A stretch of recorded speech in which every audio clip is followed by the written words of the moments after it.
Alright folks, welcome to another beer review. Take two of this one because I was interrupted. Yeah, the beer's already poured. I've not smelt it yet, so don't worry, I've not had a sneaky peek. But today we're going over to Grimm out of New York. And this is a can of Lambo Door double IPA, clocking in at 8% ABV, brewed with Eldorado, Simcoe and Citra. I just absolutely love the artwork on it. It's just so simple. It's my sort of illustration. Not too sure who does the artwork for Grimm. They don't promote anyone, so I've got a feeling it might be in-house. But yeah, so I think I've had a few beers from Grimm. I've drank a lot of Grimm beer though. In the adjective sense. But yeah, picked this up from House of Trembling Madness. Did a bit of a blowout order because, you know, as I'm recording this, Christmas is only a few weeks away. I've not done a proper beer order for a little while, so I thought I'll treat myself, do it through Klarna so I can pay it in installments.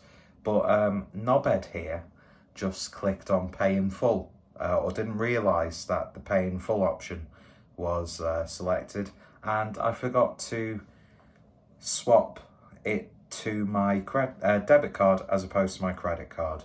So bit of a shit experience by all accounts, but most important thing is I've got my beer, and I'll try and review as much as I can. The intention was to try and just keep hold of it, so I could have nice beer over the festive season. But I'm already a couple of beers in from the order, so don't think that's going to last a long time. But it is what it is. I can always pick up a few more bits and bobs and then just get loads of stuff to just fill the fridge. I talked about it in my... keep showing you the can and then talking about something completely unrelated to the beer. But... yeah, in Asda, I was very shocked to see a Siren multi-pack, and it's all like the basic core stuff that you can find in even like discount supermarkets nowadays. Who knew that you'd be able to have a, you know, potentially an interesting beer selection in the likes of B&M Bargains and Home Bargains, do you know what I mean? I know Home Bargains has always had every now and then like, how the fuck is that in here? Do you remember when like Lagunitas IPA 6-packs were appearing in Home Bargains for like dirt cheap? Because obviously it was dead stock from somewhere else. But yeah, it's amazing where you can find craft beer now, even in like, you know, really small independent cash and carries and wholesale places now. It's wonderful. So you're never far away from a good drinking experience. But yeah, very satisfied with my House Trembling Madness order, even though I fucked up a little bit, but it doesn't matter. It's what the beers are like, that's important. But yeah, love the artwork, and yeah, a nice hop selection. So, beer in the glass then, and will it focus? There we go. Newtown Park, who remembers them? I don't know. I end up buying loads of branded glassware in this style, but I've come to realise I don't really like this shape of glass. I much prefer something along the lines of a taku. Just poured the water away. Failing that, I know it's a controversial glass choice, but I like tubo glasses. I don't know why, it fits perfectly in your hand. I've made that point countless times, and I've just realised if I was a lot skinnier, I'd actually have a really good sense of style, but we won't go there. So beer in the glass then, and it's a beautiful bold orangey sort of colour, nice and murky, hazy. Beautiful looking juice bomb. Head dissipated really quickly. When I initially poured it, There was about like half a finger's worth anyway. But yeah, beautiful, beautiful looking beer, as hazy IPAs tend to be. Is there any point in describing how a beer looks on a visual medium like YouTube? But then again, you know, you've got to think about audience who are partially sighted. So, you know, it is what it is, but beautiful, beautiful stuff indeed. What we like to see. So, then there's two Greg's festive bakes from Iceland. They taste just as good as the ones you get from Greg's, by the way. In fact, Iceland, the Greg's range in Iceland, the Scotch pies, completely underrated. But the sausage rolls, perfect. Do you know what I mean? It's, you know, you sometimes see these like branded products in supermarkets, and obviously contracted to some food manufacturer, so it doesn't truly reflect the quality you get from the establishment itself. I mean, classic example for me, and I've never actually been to Pizza Express, but Pizza Express frozen pizzas aren't really that good. The dough is the bread, the base just, nah man, the crust is not very good at all, and very, very expensive for what they are. But anyway, but yeah, festive bakes from Iceland. There is probably a slight difference, but yeah, you don't have to go to Greg's to get a good festive bake when you can get pretty much the exact same thing from Iceland in sometimes like is it like 3 for £10 offers and that sort of stuff. Always worth it, definitely. And the sausage rolls from Iceland are very, very good as well, because I do love going to Greg's and being an absolutely greedy fuck and getting a 4-pack of the already cooked and cold sausage rolls. I don't have to have my pastry goods warm. I can happily eat them cold. In fact, a lot of foods I will happily devour cold, especially pizza. That's a different sort of level. And Chinese food and pizza and pastry goods doesn't have to be warm. Yeah, it's nice every now and then warming up a pork pie, but I can happily just have a pork pie room temperature or straight out the fridge. Anyway, beer looks good. Let's give it a sniff. In fact, let's just disturb the beer a little bit, because it has been stagnant. But then again, the oxygen's got in there and it's aired out. And I'm licking the top of my mouth, because it's a very odd, weird sensation, but oddly satisfying. Sort of like picking a scab. On the nose, how would I describe that? It's not like the most fragrant of IPAs. Yeah, it is. It's subdued, the right word. What you get in there is just like a hoppy sweetness. Obviously, citrusy characters tend to be in every sort of IPA. But yeah, it's got that sort of like slight confectionery, like Haribo, that's one I go to. Skittles, I know Skittles tend to have it. No, actually, scrap the Haribo. Although, yeah, a little bit of tangerine maybe. There's like a sweetness that's kind of like coconut, but not really. A little bit tropical. But yeah, let's hope there's just a little bit more about it in the taste. Cheers.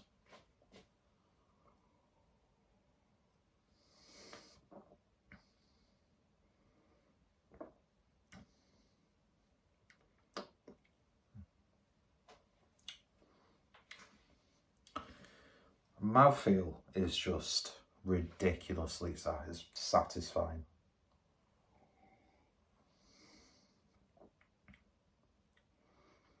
It's like slightly carbonated fruit juice.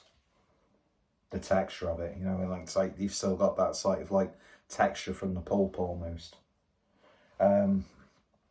Nectarine juice from Tesco's. It's very specific. Don't really tend to drink fruit juice that much. I'm horrendously addicted to Pepsi Max. But yeah, is it nectarine? But yeah, from Tesco's. Top tier fruit juice.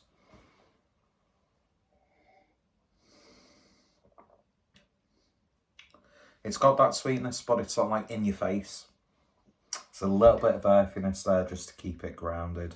Gentle bitterness on the back end.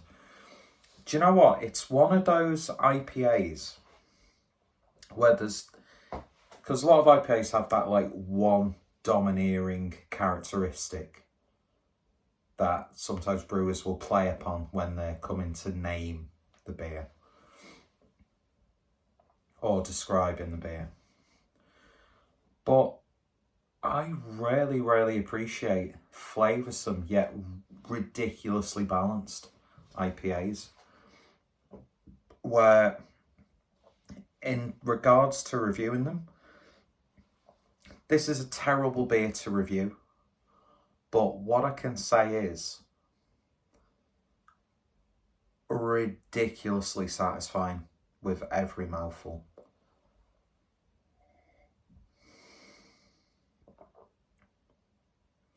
Pleasing on the palate, beautiful body to it, very subtle bitterness on the back end, doesn't get too sweet, it's not too fruity, there's not that one flavour that distracts or overwhelms. Just like, if this is a thing, it's a textbook American hazy double IPA.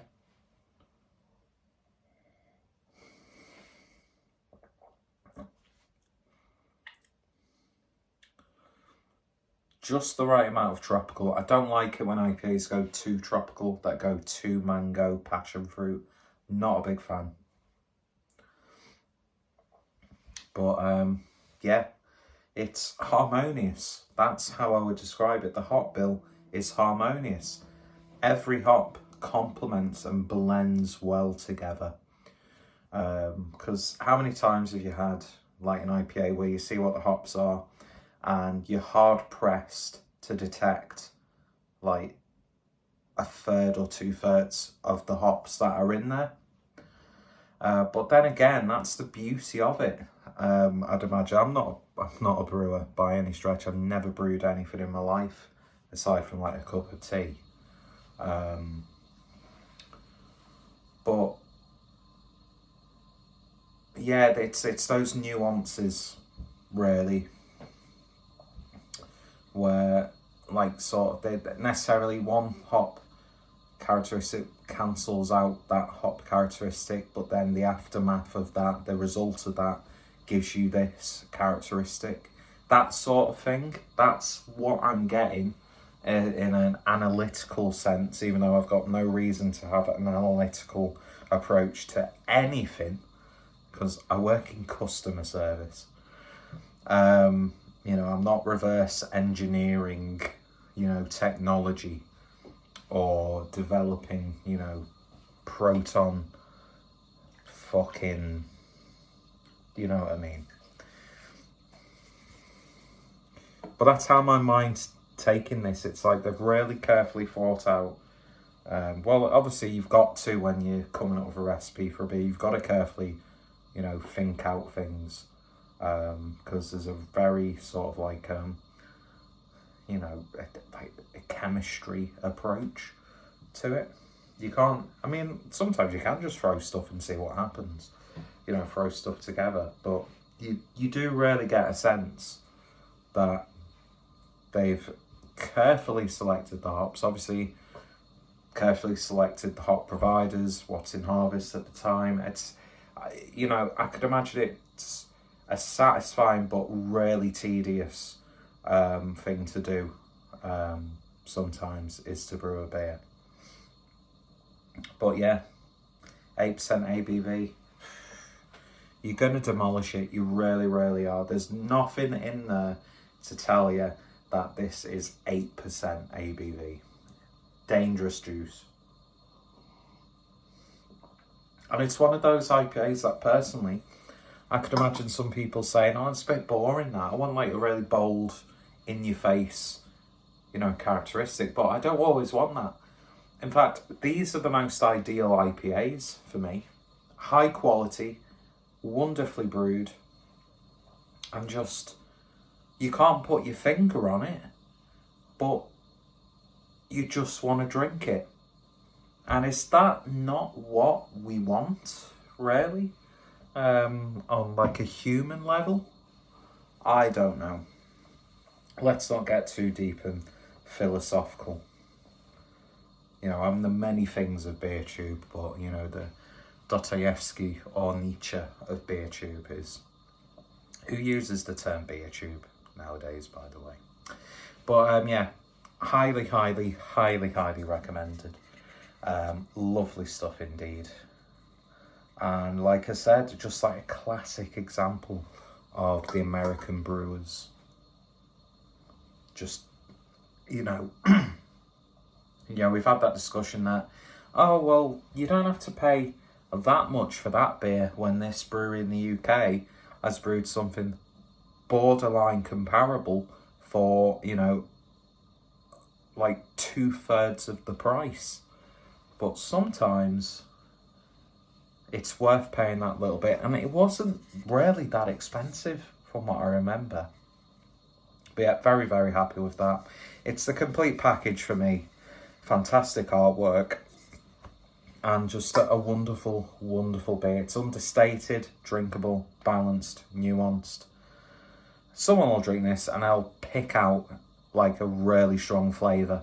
And that's the beauty of it. But yeah, if you've and ahed about it, or you're like, oh, do I want to get that one or do I want to get that one? Get that one, because it's a lovely beer. And I'm going to enjoy the rest of this whilst tucking into a frozen Greggs festive slice. I say frozen, it was cooked and it's just cooled down. So yeah, I'm happy with that. Lovely stuff indeed. Check out Grimm. And there's nothing grim about that. Anyway, just shut up and end the video. Links in the description. Thank you for watching. If you tried it, let me know your thoughts, opinions down below. And what are some of your favourite beers from the brewery? Because any recommendations, always appreciated, even though I'm an ignorant cunt and don't actually respond to comments.